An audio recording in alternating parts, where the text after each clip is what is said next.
Ciao a tutti ragazzi, benvenuti in questo nuovo video, io sono Marco Delia e oggi vi voglio fare un video in cui vi spiego come dormire meglio, che cosa fare esattamente, sia da un punto di vista di crescita personale, di cura della persona, ma anche da un punto di vista yoga, quindi yogi, quindi un po' più interiore, che cosa fare prima di andare a letto e cosa fare quando ci si alza. Ci sono delle piccole regole che si possono seguire per dormire meglio e per alzarsi nel migliore dei modi. E il mio nome è Marco Delia, per chi non mi conoscesse, sono ex Mr. World Italia, lavorando nella moda full time praticamente, e invece poi piano piano, anche grazie alla pandemia, alla mia crescita personale che avevo iniziato dopo la carriera nel nuoto che ho fatto per 13 anni, ho iniziato a leggere tanti libri, a informarmi e a crescere e sono piano piano diventato content creator full time, cercando di aiutare la maggior parte delle persone possibili nella cura della persona, nella crescita personale, documentando il mio percorso e quindi motivando le persone a fare lo stesso.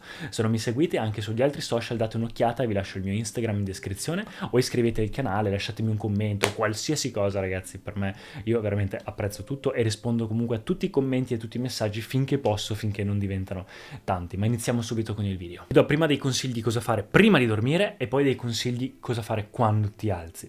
E poi alla fine vi lascio dei bonus tip, quindi delle cose extra che possono esservi utili. Sapete tutti che il sonno è importantissimo, è fondamentale indipendentemente da tutto quello che volete fare nella vita, è uno dei pilastri fondamentali per la salute del nostro corpo, salute mentale, emotiva, energica, per qualsiasi cosa, e quindi iniziamo subito con le cose da fare prima di dormire. Non mangiare prima di andare a letto, cerca di tenere almeno 2-3 ore di distanza dal cibo prima di andare a letto, perché nel momento in cui vai a letto e il tuo sistema digerente è ancora in funzione, vai a disturbare il sonno e in più cerchi anche magari di digerirlo in un altro modo, lo digerisci peggio, peggiora tantissimi fattori nel corpo. Quindi in generale cerca di di andare a letto, diciamo, con la pancia abbastanza vuota. Bevi un bicchiere d'acqua piuttosto e vai a letto, non esagerare con l'acqua perché sennò poi la vescica si riempie e dormi male, semplicemente lascia stare. E un'altra cosa, magari se avete cenato anche un po' sul tardi o dopo cena,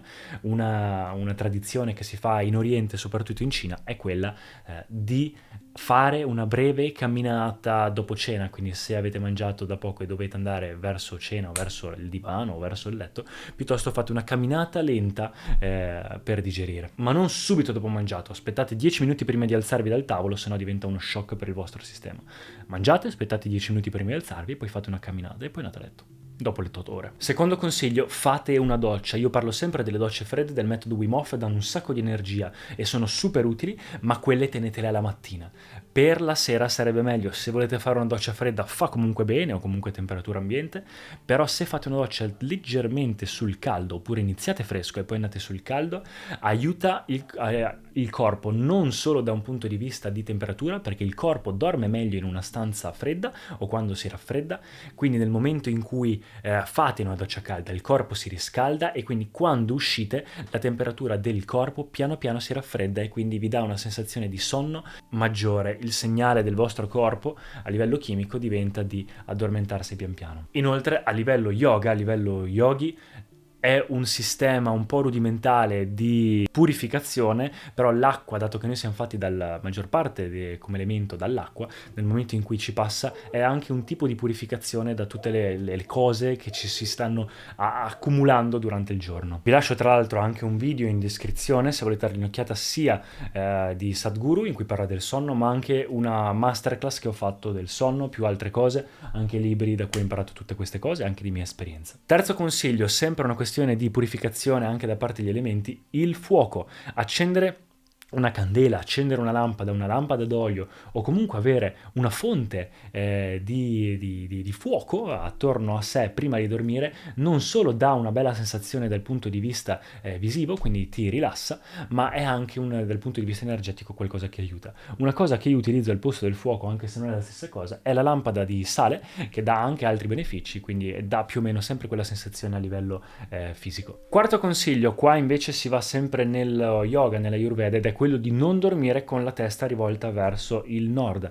Nella nostra parte dell'emisfero della Terra, a causa dei poli magnetici, nel momento in cui dormi con la testa rivolta verso nord, energie, sangue, tutto piano piano in realtà va durante il sonno, se sei in posizione sdraiata, verso la testa. Quindi diciamo che per evitare questi problemi nello yoga si dice sempre di cercare di non dormire verso nord, sarebbe meglio una direzione verso est. Quinta cosa, qua si va un po' più sulla questione di mindset, poi torniamo sulle cose un po' più pratiche, ma nello yoga si dice che il sonno è un po' come fare pratica e diventare consapevoli. Se si diventa maestri del sonno, diventare maestri e consci del proprio sonno, si diventa maestri del vero processo di vita e morte. Il sonno non è altro che un po' una pratica, un allenamento della morte ogni sera, di questa fatidica morte di cui ormai è un tabù parlare, non si può parlare. Sto leggendo un libro in questo momento di Sadhguru in cui parla proprio della morte e parla di quanto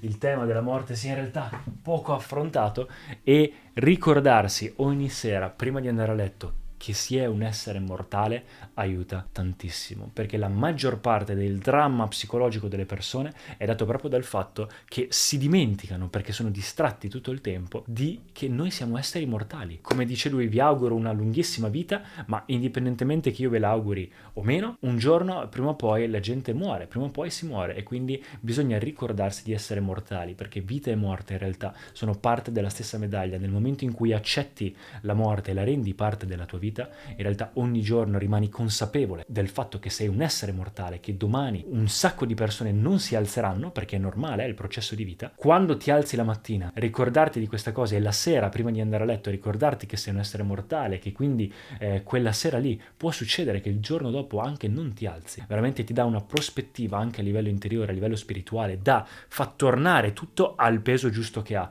Invece che star male per 1000 cose, i pensieri diventano semplicemente essere grato per la vita che ha. Sesta cosa, sempre in questo contesto, è lasciare da parte tutte le tue accumulazioni. Quindi nel momento in cui sei a letto, dopo che ti sei ricordato che sei un essere mortale, ricordati di lasciare tutto da parte per queste 6-8 ore in cui dormirai. Quindi semplicemente pensa: io sono vita, sono un essere, sono presente, e sentilo. Dopo di questo, io che cos'altro sono o che cosa non sono? E inizi a pensare: ok, la situazione di vita è diversa dalla vita, quindi io sono qui, ma il mio passato non sono io, è comunque un qualcosa di mentale, lascio via. La mia mente è un processo mentale, lascio via. I miei piani per il futuro sono miei, ma non sono io, e lo lasci da parte. La mia famiglia, li voglio bene, ma non sono io, e lo lasci da parte. I miei averi, tutto ciò, sono miei, li voglio bene e tutto, ma al momento li lascio da parte. Tutto ciò che non sei tu, lascialo da parte. Prendi questo fardello e mettilo da parte, e vedrai che quando il giorno dopo ti alzi, rimanendo solo te stesso, sarai fresco come una rosa. È l'unico modo per dormire veramente, lasciare le proprie accumulazioni, soprattutto il processo psicologico, da parte. Tranquilli, tanto non va da nessuna parte, rimane lì, ma lasciare il proprio karma, il proprio bagaglio karmico, la propria memoria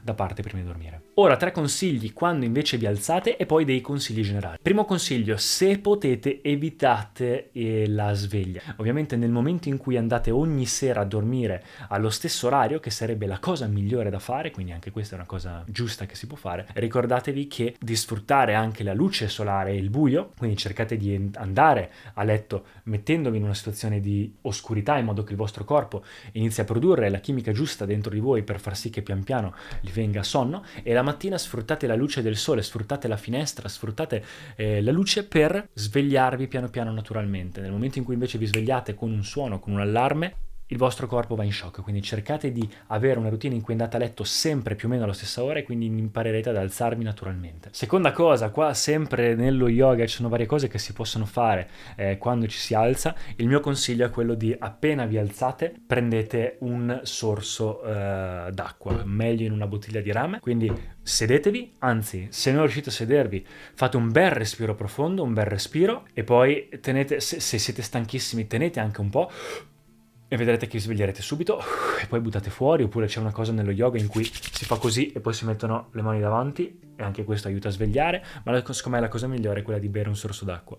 Altra cosa, siccome per vari motivi il nostro corpo a livello fisiologico è fatto in un certo modo, nello yoga, nell'Ayurveda si dice di doversi alzare verso destra, di mettere il primo piede verso destra, quindi di rivolgersi a destra appena ci si alza. Non è questione di sfortuna, fortuna o di questo genere di cose, è semplicemente una questione di Ayurveda. E quindi bevete un sorso d'acqua e vi aiuterà tantissimo. Se non avete fatto la doccia fredda il giorno prima, fatela stamattina e vedrete che vi aiuterà un sacco. Vi lascio anche un link in descrizione con altri consigli su come alzarsi prima. Terza cosa, sorridete. Siccome la sera prima siete andati a letto pensando di essere immortali, quindi finalmente siete diventati più consci durante il sonno, l'ultimo pensiero prima di andare a letto è qualcosa di veramente potente, quindi poi vi aiuta per tutta la sera. Per quello c'è gente che legge affermazioni la sera prima di andare a letto, o c'è gente che fa sadhana o yoga la sera prima di andare a letto. Gli ultimi vostri pensieri sono molto utili. Automaticamente, se vi siete ricordati di essere mortali, la mattina quando vi alzerete sarete molto freschi, quasi un'altra persona, avete lasciato un bel bagaglio indietro e quindi sorridete. Come vi ho detto, il fatto che in questo momento tante persone non si sono alzate questo giorno, già quello deve essere un bel segno di gratitudine. Quindi iniziate con un gesto di gratitudine, un sorriso, un grazie, invece che prendere i social, entrare già in modalità compulsiva tossica. Consapevolmente provate anche col telefono, utilizzate un qualcosa tipo un'app come Gratitude, ci sono un sacco di app in cui fate journaling, quindi scrivete le cose per cui siete grato, oppure i vostri obiettivi per la giornata, o io lo faccio il giorno prima, insomma varie cose. Invece consigli vari, adesso bam bam bam, tutti sparati di colpo. Prima di andare a letto non utilizzare il telefono, gli schermi, TV eccetera, cercate di evitarlo, piuttosto leggete un libro, fate qualcosa che vi rilassa. Meglio ancora, fate meditazione, vi lascio il link in descrizione a un sadhana che aiuta tantissimo, si chiama Isha Kriya, aiuta tantissimo prima di dormire. Avere una dieta 50% fatta di piante o di crudo aiuta tantissimo ad avere una digestione più facile e veloce, quindi a dormire meno, a dover dormire meno per avere la stessa energia durante il giorno. Se passate più tempo all'aria aperta o anche al sole, soprattutto al sole durante il giorno, dormirete meglio la sera, sarete più stanchi. Idem se fate allenamento, se avete una routine sana, vi allenate e mangiate bene durante il giorno, il sonno anche ne gioverà. Stessa cosa per i carboidrati, cercate di mangiare leggermente meno carboidrati soprattutto la sera e anche questa cosa aiuta. Prima di dormire cerca di evitare tutto ciò che è compulsivo, quindi e anche la mattina, quindi i social media, la TV, i notiziari, le news. Inizia a fare la tua routine, quindi la sera magari fai journaling, gratitudine, la meditazione, quello che vi ho detto, la mattina idem, scriviti gli obiettivi della giornata, vai in bagno, fai la skincare routine, fai qualcosa, ma non entrare nella compulsione. C'è un'app che utilizzo, si chiama OneSec, non è sponsorizzata, ma proprio ti aiuta a evitare che la mattina e la sera utilizzi i social in modo compulsivo, ti blocca e ti dice fai un respiro profondo, oppure scrivi questo diario e poi puoi fare quello che vuoi. E in quel momento capisci, cavoli, ma l'ho aperto Instagram solo perché ormai è routine e quindi smetti di farlo. E un altro consiglio sempre nello yoga è quello di dormire a pancia in su, sarebbe la posizione migliore, magari anche senza cuscino se imparate a farlo, però se non riuscite fa lo stesso. Oppure un topper, io addirittura mi sono comprato un topper, mi è piaciuto tantissimo, lo utilizzo tuttora e tanti problemi che avevo alla schiena mi si sono risolti, quindi se avete soprattutto un materasso orribile utilizzate un topper e aiuta tantissimo anche, ne parlo sempre a livello di beauty, una federa in seta. Utilizzate una federa in seta per capelli, pelle, acne, per tutto, aiuta tantissimo a rovinarle meno e anche a far durare di più i capelli puliti, la pelle pulita e dà meno acne, insomma toglie un sacco di problemi, anche le rughe eccetera. Quindi ecco qua ragazzi, spero che il video vi sia piaciuto, fatemi sapere nei commenti che cosa ne pensate e noi ci rivediamo al prossimo video. Ciao ragazzi!